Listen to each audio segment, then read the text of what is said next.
plaintiff, Terri Muston, has been a foster parent for almost 18 years.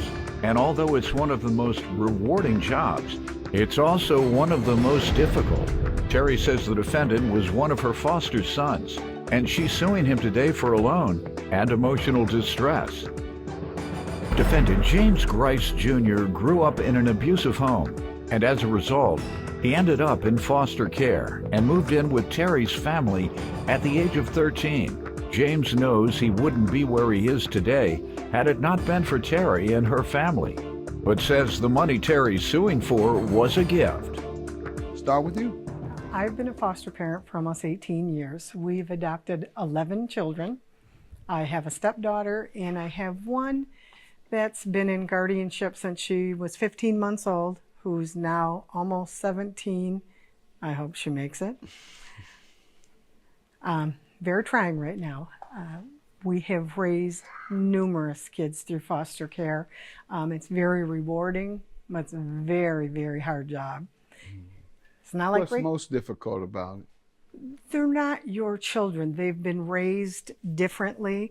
There's a lot of corrections to be made. Yes, in their lives. A lot of learning, personal hygiene, family. There isn't a lot of that with these kids. That's why they're in foster care in the first place. Yes, yeah. Yes it is. And what's your observation of the children who leave foster care? Not necessarily yours, you can let me know about them as well, but I hear there's a real crisis for those who age out of the system. And I think that's at age, 17, 18, you age out and you don't have parents, you've been dependent on your foster parents, you really have nowhere to go. What do you know of that? You can't just let them go. Yeah. They have nowhere to go. Right. You have to, you're a parent. Yeah. You take these kids in to teach them, love them, nurture them, raise them as part of your family. Yeah. You do make sure that you keep in touch with them and support them as best you can. Yes, I do. Good. Yes, we do. Because that's not the case in a lot of instances, because foster parents receive funding. Yes. Some are motivated by the funds.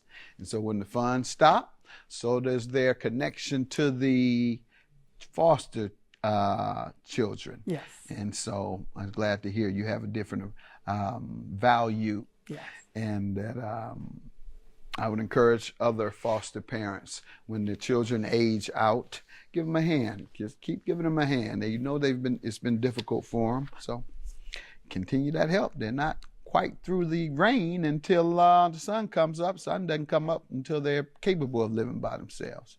You give me some background, sir? I came into care of Miss Muston and her husband when I was 13. Their first foster home I'd ever been in. Grew up in an abusive home until I got to them. Family of eight kids. My mother worked. She was the only one that worked. How was it growing up there? Growing up with Miss Muston and her husband? That's correct. Oh, it was a breath of fresh air. It was a great place. Good. We have different stories.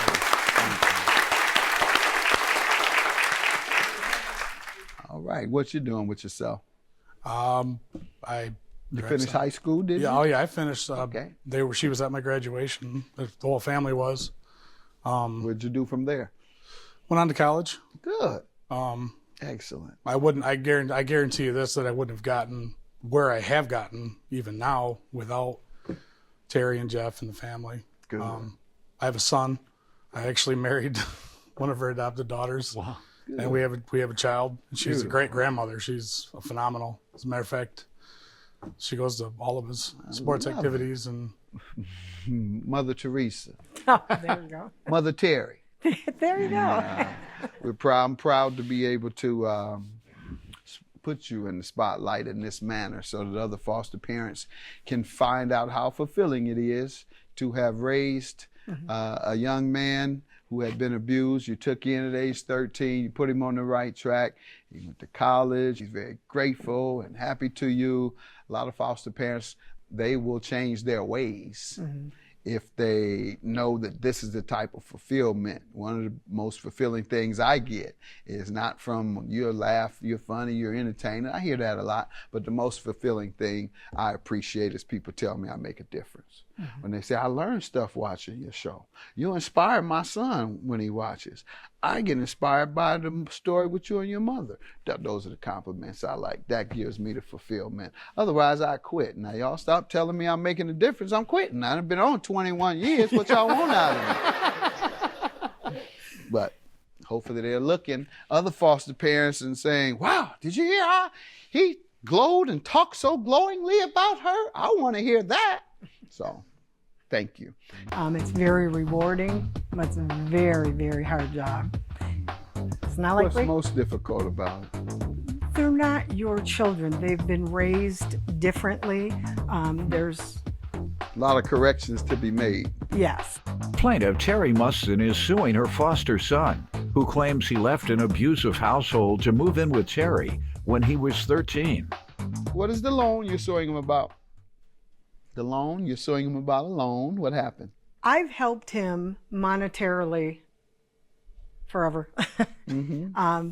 Since he's moved out, on. And it come to the point where you need to stand on your own 2 feet. You need to learn to handle your finances. And I'm not helping you do that by keep handing to you and bailing you out of things. So I told him, when he come to me for the money, you have to pay this back. This is my bill money. It has to be paid back. Well, he kept promising and promising and promising, and he's going to do this and he's going to do that. And finally, when did you loan it to him? Pardon me? When? What month and year approximately? February, the end of February. And when did he say he was going to? Did he give you a deadline, or did you give him a deadline for payment? With his next unemployment check. At least he didn't use the income tax. That was February. That was around the good. Yeah. That was a good time to say income tax. Start to tell that lie. I paid for him. She would have bought that lie within 2 months, Mom. Income tax is coming. You better write that down. Go ahead. So he said when his unemployment check came, and that came and went, nothing. Nothing. All right. And the amount of the loan was, once again, the amount of the loan. I see you're suing for $900, and it includes emotional distress. Yes, so what portion is just for the loan? $400. $400. All right. And sir, what do you say to this? Say she loaned you $400. You said in February, said you'd pay her back when the unemployment check came, and it came and gone, and you haven't paid her. I was on the assumption it was kind of like here's some help. It was never discussed. Loan. She never said, I need my money back. Now, don't you lie on this woman. Go ahead and pay that little money back. Don't you lie on us. She said, don't tell your dad. She said, don't tell your dad. Yeah. Now you want to get in trouble with her. Anyhow, that just tells us she's even sweeter. She'll make the sacrifice of not having to keep him in the loop for all she does for the children. And that women make that sacrifice regularly because they know the father might not want to get them this. All right, so that's your only defense, is that she had you swear not to tell him, and therefore what? That doesn't sound like you don't owe. And what did you say when she asked for her money? I was always busy. All right, see. You raised a good one. I'm only going to give you $400. The $500 for emotional distress, I'm sure you want because of distress you go through when people owe you money. But people owe you money and don't pay you that. First, people would be in line out of gas company, the light company, the phone company, the cable company, the property tax folks, everybody that we owe bills to would be in line. So first, and then the rest of us. So I can't grant you that emotional distress because someone didn't pay you on time, but I can grant you the loan that you did make to them. Judgment for the plaintiff. Have a good day. Okay.